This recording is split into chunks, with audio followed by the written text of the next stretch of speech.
demandez pas de radiographie de cheville chez un adulte ayant subi un traumatisme mineur en l'absence de critères d'Ottawa avérés.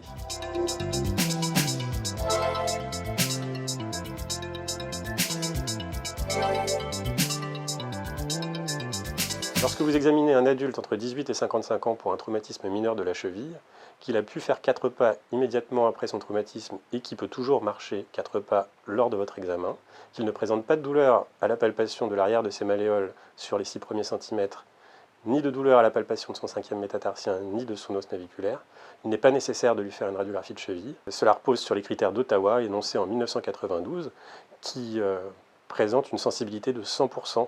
Vous ne raterez donc aucune fracture en ne prescrivant pas de radiographie de cheville. Ça limite la durée de passage aux urgences, ça limite l'irradiation des malades et ça limite les coûts en santé.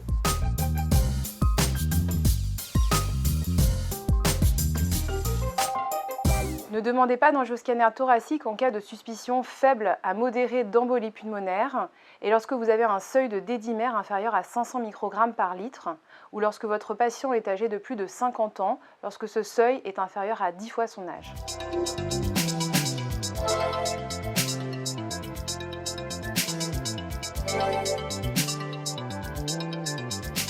La démarche diagnostique débute par l'évaluation d'une probabilité clinique d'embolie pulmonaire qu'il est possible de réaliser grâce aux scores cliniques de Genève ou de Wells. Ces scores reposent sur des données de terrain du patient, des facteurs de risque et des critères cliniques. En cas de probabilité faible à modérée d'embolie pulmonaire, le dosage sanguin des dédimères inférieur à 500 microgrammes par litre ou à 10 fois l'âge du patient permet d'exclure quasiment à 100% le diagnostic d'embolie pulmonaire, ce qui explique qu'il n'y a pas d'indication à réaliser un angioscanner thoracique dans ce cas-là.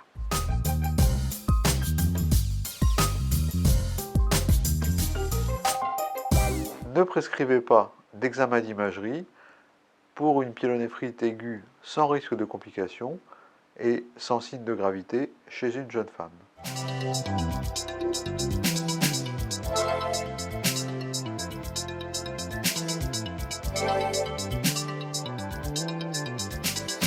Pourquoi ne pas prescrire ces examens d'imagerie, que ce soit une échographie ou un scanner?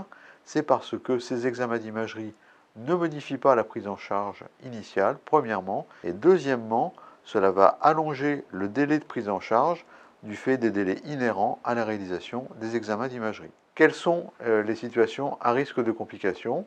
Le sexe masculin dans un premier temps, deuxièmement, l'âge supérieur à 75 ans, troisièmement, toute anomalie morphologique ou fonctionnelle préalable de l'appareil urinaire, quatrièmement, l'immunodépression sévère, cinquièmement, l'insuffisance rénale chronique sévère avec une clearance inférieure à 30, la grossesse et les formes hyperalgiques.